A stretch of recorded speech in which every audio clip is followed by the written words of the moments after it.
마태복음 28장 1절에서 10절 교대로 읽고 마지막 절만 같이 읽도록 하겠습니다. 제가 먼저 읽겠습니다. 안식일이 다 지나고 안식 후 첫날이 되려는 새벽에 막달라 마리아와 다른 마리아가 무덤을 보려고 갔더니 큰 지진이 나며 주의 천사가 하늘로부터 내려와 돌을 굴려내고 그 위에 앉았는데 그 형상이 번개 같고 그 옷은 눈같이 희건을 지키던 자들이 그를 무서워하여 떨며 죽은 사람과 같이 되었더라. 천사가 여자들에게 말하여 이르되 너희는 무서워하지 말라. 십자가에 못 박히신 예수를 너희가 찾는 줄을 내가 아노라. 그가 여기 계시지 않고 그가 말씀하시던 대로 살아나셨느니라. 와서 그가 누우셨던 곳을 보라. 또 빨리 가서 그의 제자들에게 이르되 그가 죽은 자 가운데서 살아나셨고 너희보다 먼저 갈릴리로 가시나니 거기서 너희가 배우리라 하라. 보라, 내가 너희에게 일렀느니라 하거늘. 그 여자들이 무서움과 큰 기쁨으로 빨리 무덤을 떠나 제자들에게 알리려고 다름질할세. 예수께서 그들을 만나 이르시되 평안하냐 하시거늘 여자들이 나아가 그 발을 붙잡고 경배하니 이에 예수께서 이르시되 무서워하지 말라. 가서 내 형제들에게 갈릴리로 가라 하라. 거기서 나를 보리라 하시니라. 아멘. 말씀대로 예수 그리스도께서 다시 살아나셨습니다 라는 제목으로 함께 말씀을 살펴보도록 하겠습니다. 예수님의 다시 살아나신 일, 이 부활을 믿는 일은 하나님의 말씀을 믿는 것과 깊은 연관을 맺고 있습니다. 예수님은 말씀대로 살아나셨기 때문입니다. 그래서 조금 아까 우리가 찬송가 부를 때에도 162장을 부를 때 예수 내 마음에 살아계시는데 그 예수님이 우리에게 늘 말씀하시는 분이에요. 항상 우리에게 말씀하시고 그 말씀을 이루고 성취하는 분이기 때문에 우리는 하나님을 신실하다, 하나님을 성실하다 이렇게 우리는 말할 수 있습니다. 예수님의 부활처럼 신자들도 말씀대로 부활할 것입니다. 부활을 믿는다는 것은 결국 성경을 믿는 일입니다. 우리의 믿음이 성경적인 믿음인지 살펴볼 때에 우리는 언제나 말씀대로 믿어야 합니다. 그 말씀대로 하나님은 모든 것을 이루시기 때문입니다. 또 말씀대로 예수님은 다시 오실 것입니다. 그 말씀이 이루어질 것을 성경은 분명히 약속하고 있습니다.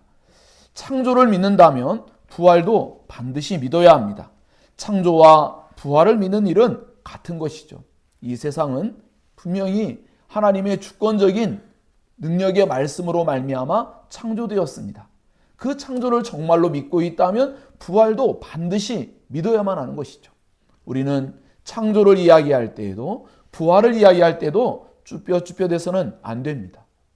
이 세상에 있는 모든 것들이 사실인 것처럼 이 세상의 모든 것들이 결코 우연일 수가 없는 것처럼 우리는 창조주 하나님을 말해줘야 되고 더 나아가 창조의 하나님이라면 부활의 하나님도 너무나 마땅하다고 우리는 언제나 당당하게 자부심을 가지고 우리는 전할 수 있어야 될 줄로 믿습니다.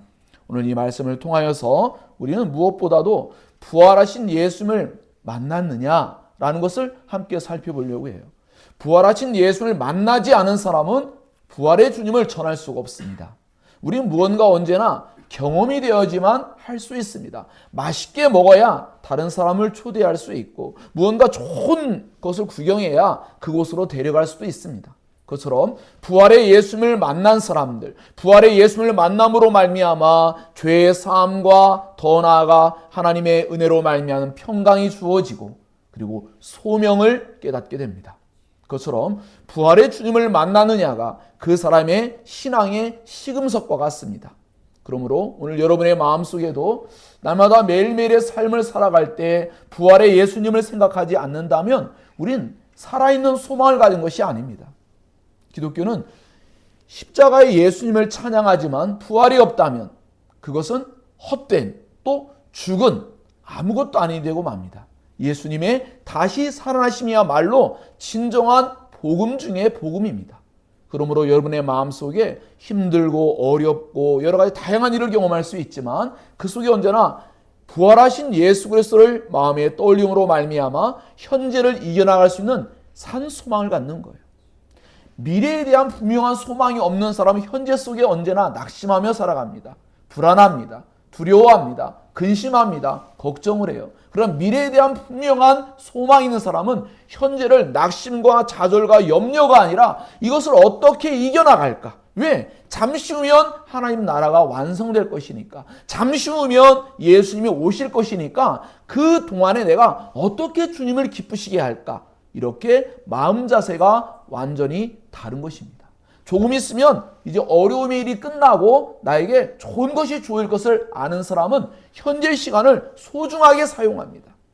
그러나 그런 미래에 대한 이해가, 미래에 대한 믿음이 없는 사람은 현재를 방만하고 나태하고 게으르고 되는 대로 살고 계획 없이 살아갑니다. 그러나 미래에서 예수 그리스도께서 우리에게로 다시 오실 것을 분명히 믿고 있는 신자는 현재의 삶을 최선을 다하여 열심히 다시 오실 예수님을 만나기 위한 준비하는 삶을 살아가는 것이죠. 이것은 완전히 다른 차원의 삶입니다. 그저 아침에 눈을 뜨니까 살아가는 사람과 아침에 눈을 뜨고 오늘 하루 가운데 주님이 나와 동행하시면서 주님의 영광을 내가 어떻게 나타낼까라고 계획하고 살아가는 사람은 완전히 다른 삶을 사는 것입니다. 그러므로 이 부활의 주님을 만나고 부활을 신뢰하는 일은 우리의 신앙에 그저 나중에 죽어서 언젠가 천국에 가겠지, 부활의 주님이 언젠가는 올 거야 라는 이런 막연한 신앙과는 완전히 다릅니다. 그래서 예수님이 요한복음 11장에 보면 베다니에 나사로가 죽었을 때 의도적으로 죽어서 썩은 냄새가 날 그때에 가셨죠. 마리아와 또 그 마르다가 부활신앙을 가지고 있었지만 그들은 성경적인 올바른 신앙이 아닌 부분이 있었어요. 예수는 계속 말씀합니다. 그들이 좌절하고 슬퍼하며 내 언젠가는 부활이 있을 거예요 라고 말할 때 너희가 내 말을 믿으면 하나님의 영광을 보리라. 주님 말씀하시고 무덤으로 가셔서 나사로야 나오라 할 때 그 죽은 지 나흘이 되어서 썩은 냄새가 나는 나사로가 살아 돌아왔습니다. 하나님의 말씀을 바르게 믿는 일과 그저 막연하게 기대하는 것과는 완전히 다른 신앙을 갖게 됩니다.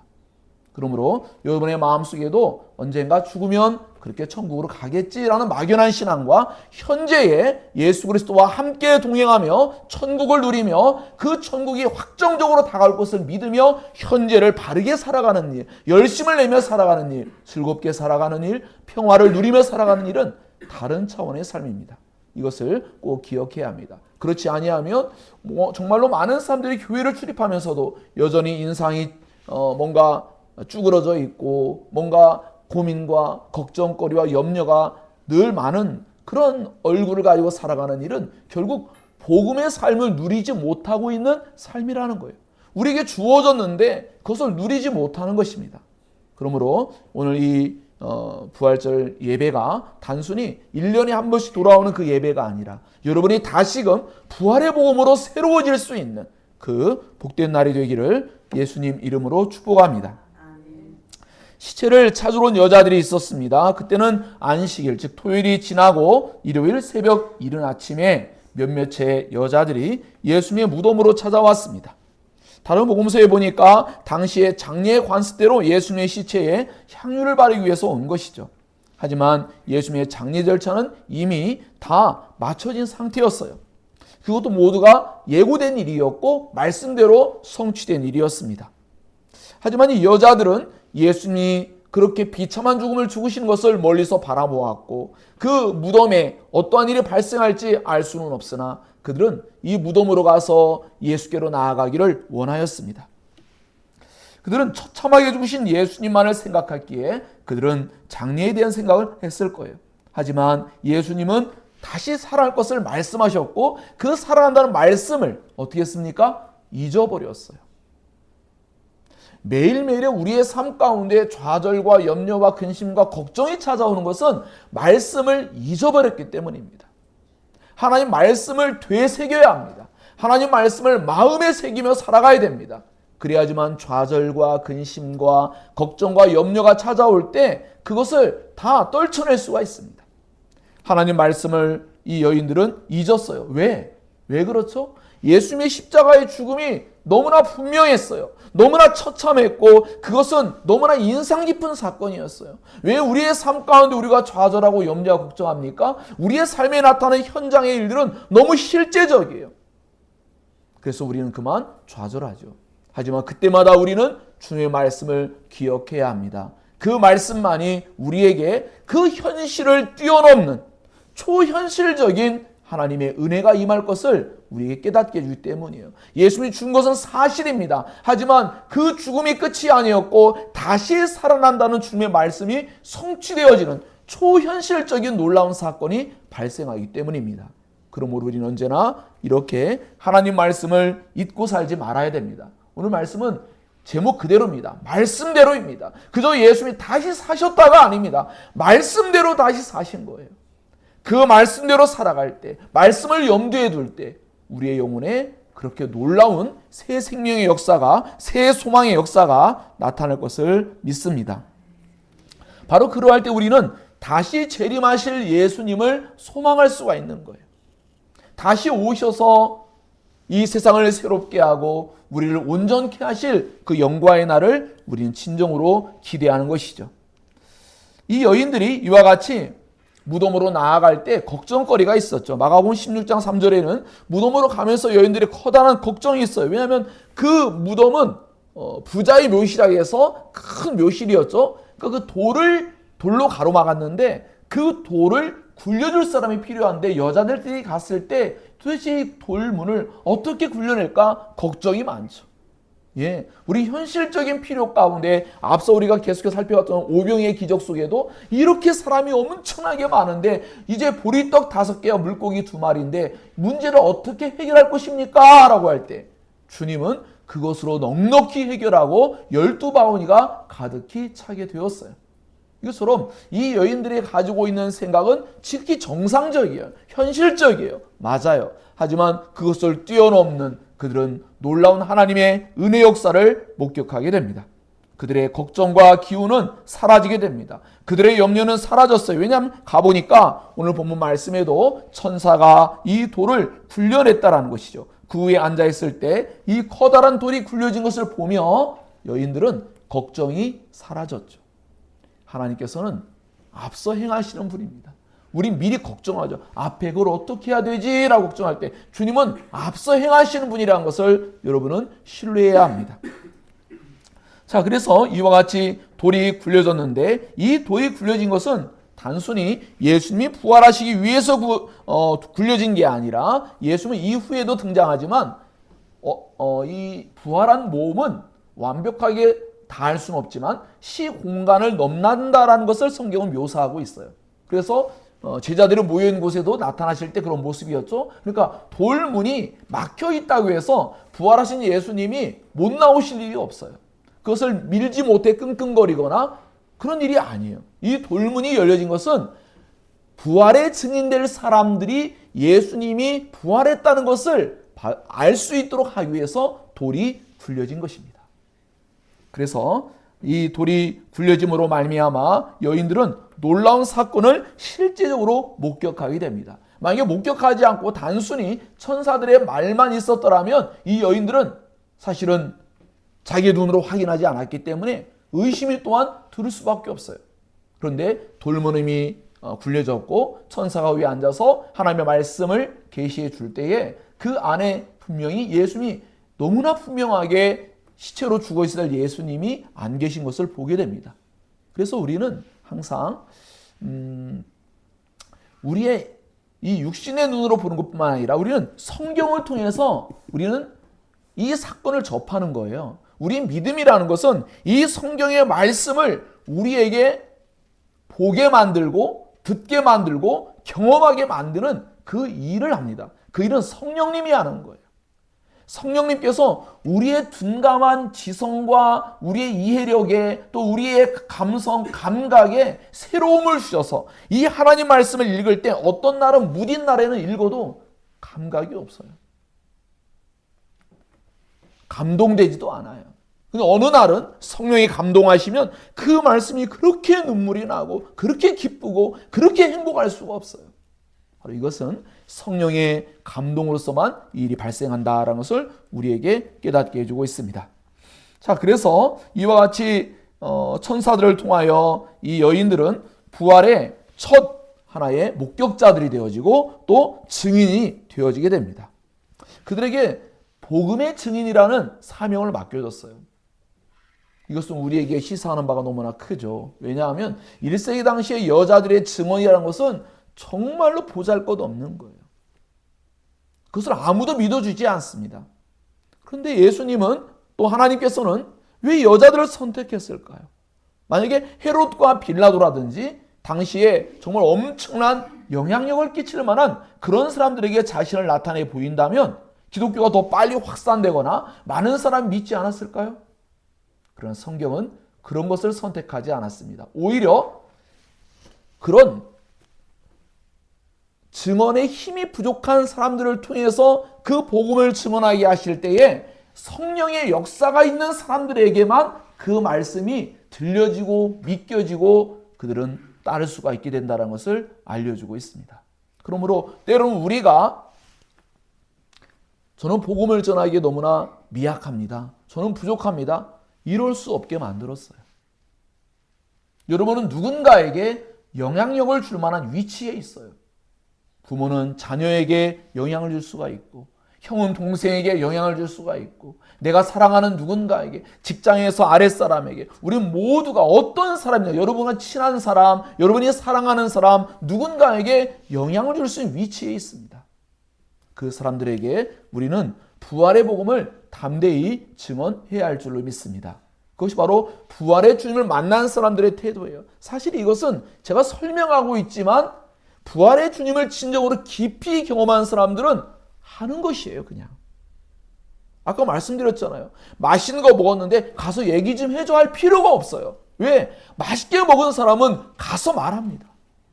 좋은 것을 본 사람은 어디에 갔더니 그냥 벚꽃이 만발하고 그냥 엄청난 곳이 있다고 알려주게 되어 있죠.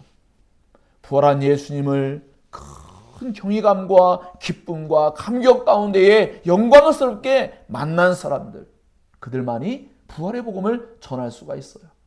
여러분의 마음속에 그 부활의 주님을 마음에 정말 새기고 그 부활의 주님을 성령의 은혜 안에서 깊이 말씀을 통해 경험하지 아니하면 오늘 하루가 지나고 내일 가면 부활은 사라지고 맙니다. 그것은 너무나 안타까운 일이죠. 이 영광스럽고 놀라운 일을 누리며 살지 못한다는 건 그야말로 기독교에 엄청난 손실이 오는 것이에요. 그러므로 사랑하는 여러분, 이 여인들에게 예수님이 하나님께서 이 복음의 첫 증인을 삼으셨다는 것이 우리에게 정말 큰 의미로 다가온다라는 것을 말씀드렸습니다. 이 여인들에게 천사는 평화의 메시지, 평화의 말씀을 들려주었죠. 그것은 무엇이냐면 그들이 천사들을 만날 때 두렵고 떨리는 가운데 있죠. 죄를 가진 인간은 거룩하신 하나님의 전령자 천사들을 만날 때 두려워할 수밖에 없어요. 그래서 수많은 위대한 하나님의 사람들은 한 사람이 하나님의 거룩하신 임재를 경험하면 필연적으로 뭐예요? 죄를 깨닫고 두려움을 갖게 됩니다. 너무나 익히 알다시피 예수님이 베드로의 배를 빌려서 깊은 곳에 가서 그물을 던져라 했을 때 그물에 그물이 처음에 찢어질 때 잡히죠. 그때 어떻게 했습니까? 베드로가 주여 나를 떠나소서 나는 죄인입니다. 거룩하신 하나님을 만난 사람들은 자기의 죄인됨을 인식합니다. 그저 성경에서 만약에 법 조항처럼 이건 죄고 저건 죄가 아니 이건 죄입니다 해서 죄가 아니라 성령의 임재로 말미암는 하나님께서 살아계신 분인데 그분이 거룩한 분이로서 그 사람이 경험되기 시작하면 가르쳐주지 않아도 자신의 죄인됨을 철저히 깨닫는 거예요. 오늘날 그렇게 죄인됨을 깨닫지 못하는 이유는 하나님의 임재가 없는 신앙을 하기 때문이에요. 성경을 읽어도 찬양을 해도 종교적인 감흥을 얻을 수는 있지만, 즉 노래방 가서 즐거운 노래 부르면 즐겁고 슬픈 드라마 보면 눈물 나고 이 수준인 거죠. 그게 아니라 거룩하신 하나님을 말씀을 통해 깊이 경험한 신자는 그 마음이 진정으로 죄가 무엇이며 의가 무엇이며 선한 것이 무엇이며 하나님을 위해 산다는 게 뭔지를 참되게 알 수 있게 됩니다. 우리에겐 그것이 필요한 거예요. 그러한 일이 없기 때문에 우리는 죄를 떠나고 싶지만 떠날 수가 없어요. 왜? 죄에 대한 애정이 여전히 남겨져 있기 때문이에요. 의에 대한 사랑, 의에 대한 애정이 있어야 되는데 그렇지가 못한 거예요. 이러한 일은 하나님의 임재 없이는 불가능합니다. 하나님의 임재는 우리를 거룩함으로 이끌어갑니다. 그러지 않으면 죄를 끊어낼 길이 없습니다. 자, 그렇기 때문에 이렇게 천사들을 만났을 때 여인들의 태도는 너무나 마땅히 죄인됨을 깨달을 뿐만 아니라 그들은 두려움 가운데 있었어요. 그때에 너희는 무서워하지 말라라고 하면서 천사가 그들에게 마땅히 해야 할 복음의 소식들을 전해 주었습니다. 예수님의 이러한 부활 복음을 이 여인들이 듣게 되었을 때 그들의 마음 가운데 드디어 평강이 찾아오기 시작합니다. 물론 이것도 아직은 완전하지 않아요. 조금 있으면 우리가 알게 되겠지만 빈 무덤이 우리의 자랑이 아니고 복음의 증거가 아니고 무덤이 비어있다는 것이 복음에 대한 확실성이 아니라 예수 그리스도께서 그 부활의 첫 증인된 여인들을 만나주셨기 때문에 그들은 복음의 증인이 될 수 있었다는 것을 꼭 기억해야 합니다. 죄인된 인간이 이러한 놀라운 하나님의 은혜를 경험하게 될 때 평화를 누리는 거예요. 여러분 안에 평안이 있는지. 신기하게 모든 참된 그리스도인은 어떠한 일을 만나든지 처음에는 당황할 수도 있고 때로 화가 나기도 하고 실수하기도 합니다. 하지만 금세 성령님의 은혜로 말미암아 마음에 평안을 찾습니다. 그것이 바로 세상 사람과 다른 거예요. 계속해서 똑같이 막 불안정하고 똑같이 그런 상태에 있다면 뭔가 신앙에 커다란 문제가 있는 것입니다. 우리는 한 인간으로서 예수님조차도 아버지여 이 때를 면하기를 원합니다라고 말처럼 제자들에게 내가 심히 고민하여 죽게 되었다고 고백할처럼 인간은 그렇게 나약할 수 있습니다. 예수님의 그 인간성을 보여준 거죠. 하지만 분명히 하나님의 은혜를 경험한 신자들은 마음의 평강을 얻게 됩니다. 여러분 안에 평강이 있는지, 오늘 이 부활의 복음을 듣고 여러분 마음에 평강이 경험되기를 예수님의 이름으로 축복합니다. 천사들이 말할 때 그가 여기 계시지 않는다. 예수님은 무덤에 계시지 않습니다. 죽음의 무덤이 예수님을 가둘 수는 없었습니다. 죽음은 결코 예수님을 지배할 수가 없었고 무덤은 예수님이 계실 곳이 아니었어요. 예수님은 오히려 이제 장차 점점 하늘의 영광 보좌로 나아갑니다. 예수님이 점점 아래로 내려오셨죠. 이제는 점점 위로 승기에 올라가십니다. 하나님의 보좌 우편으로 갔다라는 것은 예수님이 통치자의 자리로 갔다라는 거예요. 그곳에 온 우주 만물을 자신의 보내신 성령으로 말미암아 세상에 믿는 자들을 통하여 통치하시는 거예요. 그 통치의 영역으로 갔다라는 것이 예수님의 승천교리입니다. 예수님 승천하셔서 하나님 보좌 우편으로 가셨다라는 것이죠. 자, 그래서 이와 같이 예수께서 영광 보좌로 점점 나아갈 것을 성경 우리에게 말해주고 있고 또 이것을 믿는 모든 사람들에게 하나님께서 이미 예수님을 통하여 말씀했습니다. 열처녀 비유라든지 달란트 비유, 양과 염소 비유가 이 앞서서 마태복음 25장에 이미 등장하고 있습니다. 이런 모든 말씀들은 결국 예수님께서 그렇게 무덤 속에 계실 존재가 아니라 점점 영광스러운 나라로 나아갈 것을 우리에게 깨닫게 해주고 있습니다. 즉 말씀하시던 대로 살아나신 것입니다.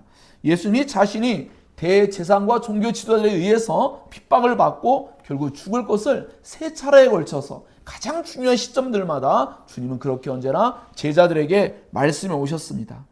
자신의 백성들에게 언제나 하나님은 말씀하여 주십니다. 예수님은 말씀대로 부활하셨고 말씀을 성취하신 것이며 예수님은 말씀대로 재림하실 것입니다. 우리 이것을 언제나 깊이 깨달을 수 있어야 됩니다.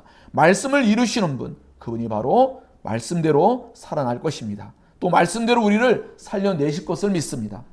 더 나아가서 이제 우리는 그가 와서 누우셨던 것을 봐라, 보라는 거죠. 보지 아니하면 믿지 못하겠죠.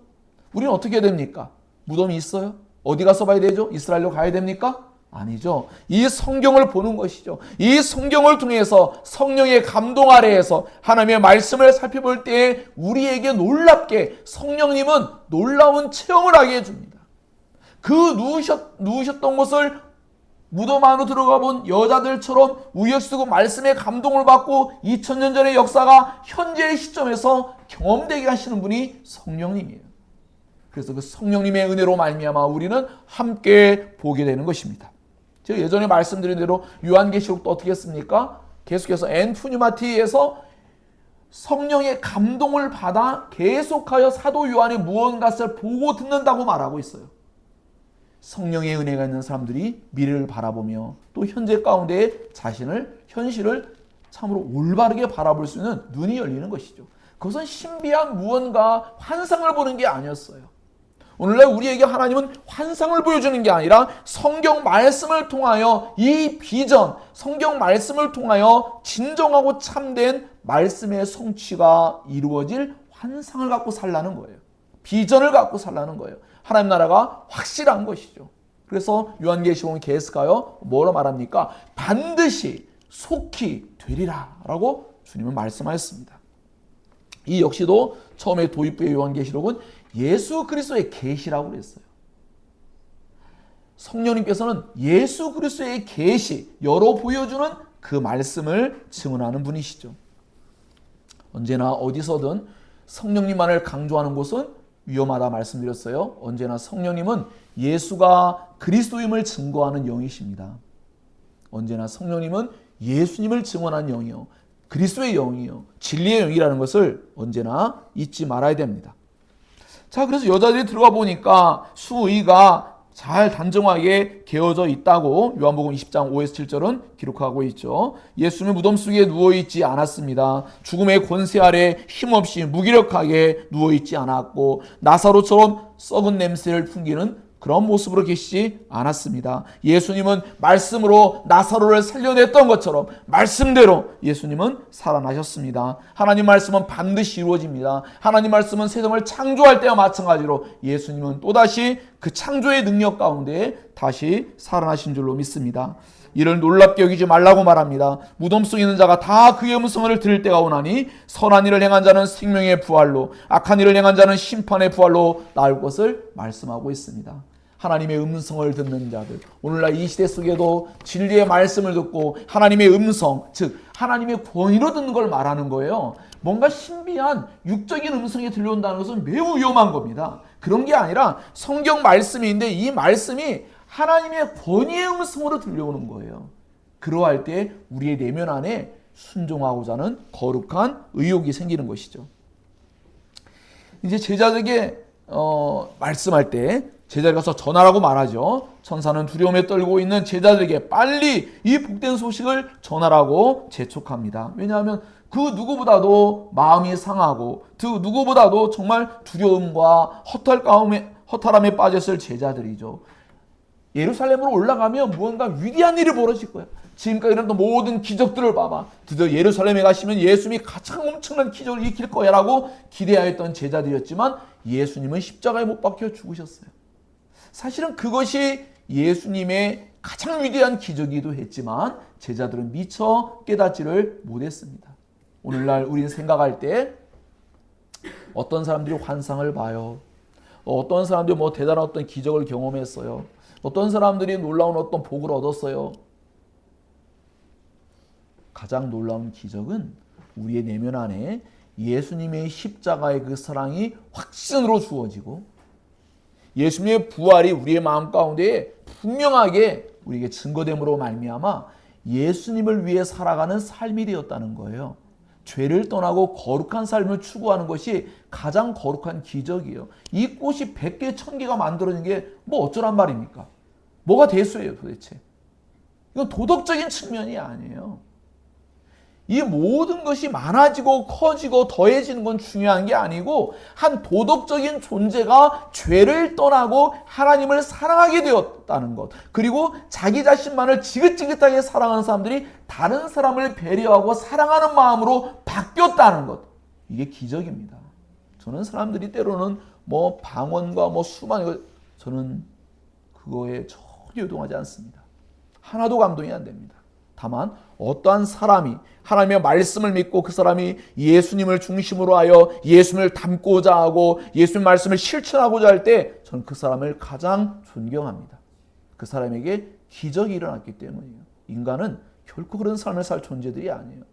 정말 죽지 아니하면 바뀌지 않는 게 인간의 본성이에요. 그러나 믿음으로 말미암아 성령 안에서 함께 십자가에 못 박힌 바 된 신자는 다시 그 죄에 대한 죽음을 죽고 의에 대한 새로움의 삶이 나타나서 그들에게 그리스도를 위한 삶을 살아가는 변화가 일어납니다. 그 사람들이 참 신자고 그들이 진정한 교회입니다.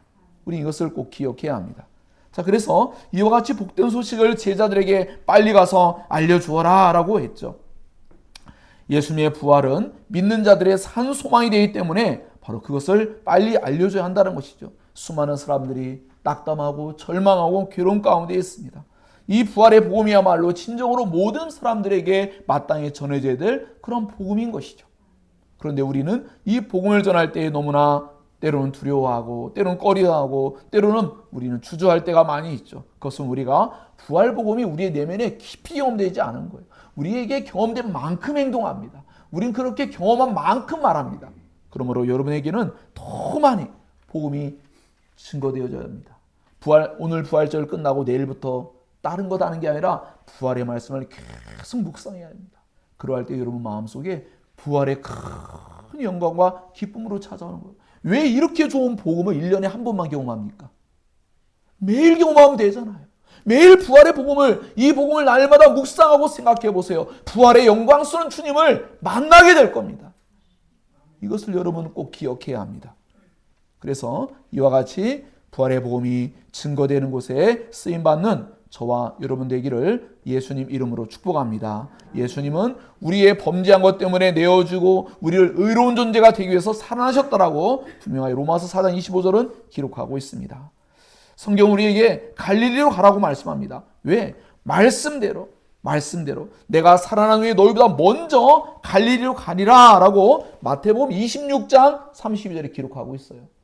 이미 주님은 먼저 갈릴리로 가 있을 것이다 라고 말씀했죠.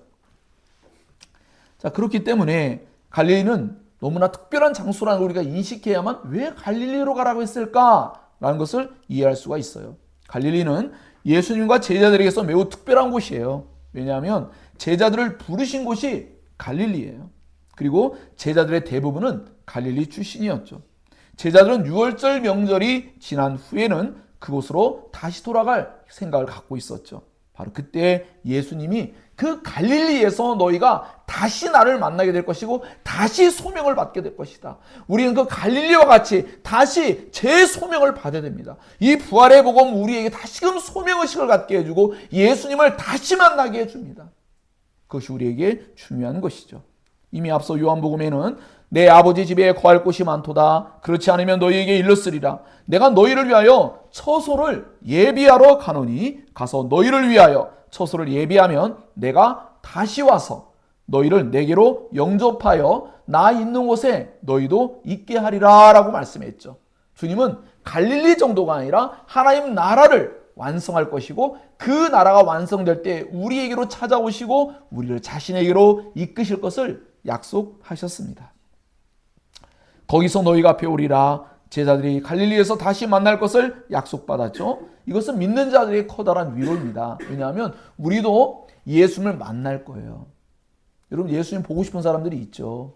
그 예수님을 우린 실제로 보게 될 것입니다. 그 예수님이 너무나 영광스럽고도 놀랍게 영이신 하나님께서 친히 예전에 육체 가운데 한정된 어떤 어려움을 겪으셨는데 부활의 몸은 모든 것을 자유롭게 하는데 부활의 영광스러운 존재로서 우리를 다시 만날 것을 성경은 약속하고 있습니다. 실제로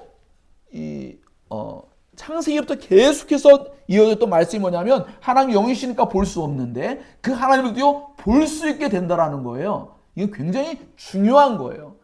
하나님을 실제로 보며 살아갈 수 있는 영광을 누릴 것을 예수님은 예고해주고 있습니다.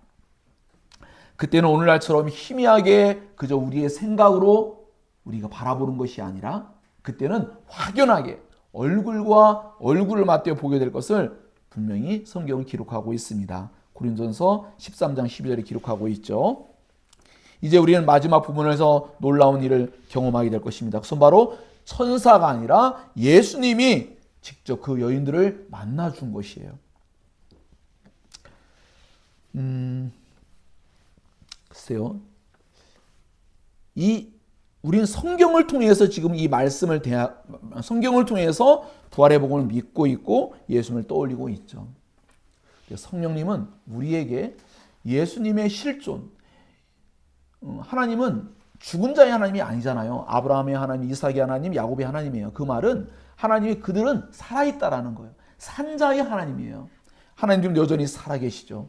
우리 좀 아까 찬송 부를 때 여전히 내 마음에 살아계시네. 신자들은 늘 그것을 경험하는 자들이에요. 자기의 내면 안에 그리스도께서 살아계시다는 것을 늘 경험하는 사람들이죠. 그래서 그런 일은 어떻게 발생합니까? 성령으로 말미암아 이제 드디어 그들은 예수님을 직접 만난 여인들처럼 그들의 내면 가운데 예수님의 그 신적 존재를 깊이 경험하게 돼요. 그 예수님을 깊이 만나게 됩니다. 자, 그래서 부활의 확실성이라는 것은 빈무덤이 아니라 예수께서 여자들을 직접 만나주신 일에 있다. 우리의 마음속에 이렇게 예수님을 직접 만나는 일이 필요하다라는 것을 우리는 깊이 생각할 필요가 있습니다. 부활하신 예수님은 구원할 백성들을 찾아가 주세요. 도마에게 찾아가셨고, 그렇죠? 다락방에 가서 또 바울에게는 어떻게 했어요? 다메섹 도상에서 또한 찾아 만나주셨어요. 사랑하는 여러분, 부활의 예수님을 깊이 경험했는지 여러분 돌아보세요.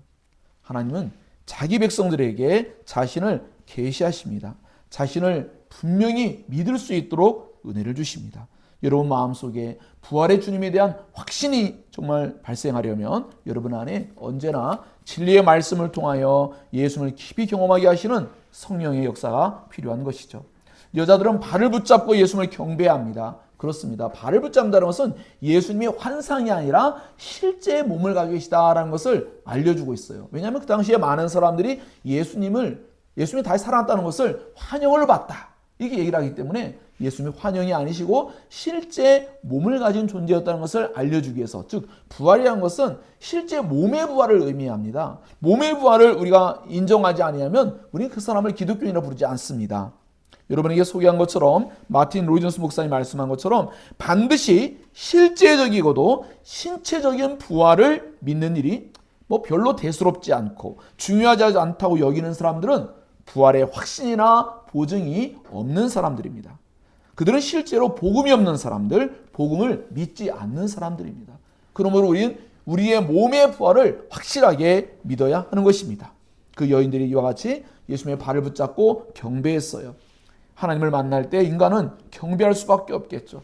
우리는 부활하신 예수를 만나면 누구나 다 경배하지 않을 수가 없게 될 것입니다. 여러분 마음속에 이 부활의 예배가 맞춰졌어요. 자주 말씀드리죠. 예배가 맞춰진 후에 더 기도하고 싶다. 성경을 더 알고 싶다. 더욱더 예수님 예배하고 싶다라는 마음이 생겨야 진짜 예배를 드린 거예요. 예배가 맞춰지니까 이제 예배 다 끝났구나 라고 하는 사람은 하나님의 임재가 없는 종교적 의식으로 끝난 거예요. 항상 하나님을 예배하고 하나님을 알아가는 일, 그 일은 우리에게 더 많은 선한 열망을 줘요. 선한 마음의 의욕을 줍니다. 갈망을 줘요. 그게 정상적이에요. 맛있는 걸 먹었어요. 좀 더 먹고 싶다. 좋은 걸 보았어요. 좀 더 입고 싶다. 그게 당연한 것 아니겠습니까? 바른 예배, 하나님의 임재가 있는 예배를 경험한 사람들은 더 예배하고 싶다. 더 말씀을 알고 싶다. 더 기도하고 싶다. 그런 마음이 분명히 생겨나야 될 줄로 믿습니다. 여러분 마음속에 이 부활절로 끝나는 것이 아니라 부활의 주님을 더 알고 싶다, 만나고 싶다, 경배하고 싶다, 이런 마음이 발생할 수 있기를 예수님의 이름으로 축복합니다. 가서 내 형제들에게 갈릴리로 가라. 거기서 나를 보리라 라고 말씀했어요. 내 형제들이란 말이 뭡니까? 우리가 얼마나 큰 위로입니까? 배신한 제자들에게 예수님은 형제들이라고 말씀하심으로 말미암아 그들이 바로 구원받은 하나님의 백성들, 죄의 용서를 이미 받았다는 것을 알려주고 있어요. 그럼 우리들도 말씀하겠죠. 내 사랑하는 자녀들아 하고 주님이 말씀할 거예요. 그것처럼 내 형제들이라는 이 말씀은 얼마나 복된 말씀인가를 생각해야 되고, 더 나아가서 이제 하나님의 자녀로 입양되어지는, 그래서 예수의 형제들이라고 불러주는 거예요. 그들이 드디어 하나님 나라의 친정한 자녀가 되는 거예요. 그전에는 뭐였어요? 마귀의 자녀였어요. 죄의 노예 생활 가운데 있었어요. 그러나 드디어 의로 말미암아 예수님의 십자가의 대신 죽음을 통하여 죄의 문제가 해결되어지고, 예수님의 부활하심을 통하여 의로움이 우리에게 주어졌을 때 하나님의 자녀라 칭함을 받는 영광을 누리게 되는 거죠. 이것이 우리 믿는 자들의 가장 최고의 지위예요. 한 신학생이 얼마 전에 저에게 통화했을 때 말했어요. 에베소에 나와 있는 말씀 가운데 어떻게 우리가 하늘에 안친 바 되었냐를 알려달라고 그랬어요. 우린 예수 그리스도와 연합하여 함께 죽었고, 예수 그리스도와 연합하여 함께 살아났으며, 예수 그리스도와 연합하여 하나님 보좌 우편에 있는 존재다 라는 것을 깨닫게 해주었어요. 그러니까 그 신학생은 너무 궁금한 거예요. 실존은 여기에 있는데 어떻게 우리가 그 영광스러운 보좌 우편에 함께 있는지 도대체 이해가 안 됐던 거죠. 그러나 우리가 그리스도와 연합된 신자는 언제나 그 영광스러운 지위를 얻게 되었음을 믿으시기 바랍니다. 이것을 요한복음성에는 하나님의 자녀가 되는 권세를 받았다고 성경은 기록하고 있습니다. 여러분에게 너무나 놀랍고 엄청난 지위가 주어졌다는 것을 잊지 말아야 됩니다. 세상에서 지위와 세상에서 명예와 더 많은 걸 못 얻었다고 속상해하지 마세요. 하나님 우리에게 최고의 최상의 가장 영광스러운 지위를 우리에게 주신 분이라는 것을 기억하시기 바랍니다. 자, 그렇기 때문에 이제 말씀을 맺겠습니다. 부활의 주님을 만나는 사람은 복이 있죠. 왜냐하면 죄의 용서를 경험합니다. 부활로 말미암아 영원한 산 소망을 얻게 됩니다. 부활을 증언하는 영광스러운 삶의 그 부름을 받게 됩니다. 이것이 오늘 우리에게 주어져야 돼요. 여러분이 어제까지 고난주간을 지냈습니다. 죄의 사함을 받았어요? 오늘 부활의 영광 가운데 산 소망을 얻게 되었어요? 끝. 그것은 주님이 원하는 게 아닙니다. 우리에게 부활복음의 증인이 되라고 하시는 것이죠. 그것을 죄에 대한 진정한 사함을 깊이 경험하고 부활의 진정한 영광을 누린 사람들만이 할 수 있는 행위인 것이죠. 자, 그래서 오늘 이렇게 적용해 보려고 합니다. 결론부에 말씀대로 부활하신 예수는 말씀대로 만나게 될 것인데, 특별히 갈릴리에서 용서와 회복과 소명의 목소리가 울려 퍼집니다.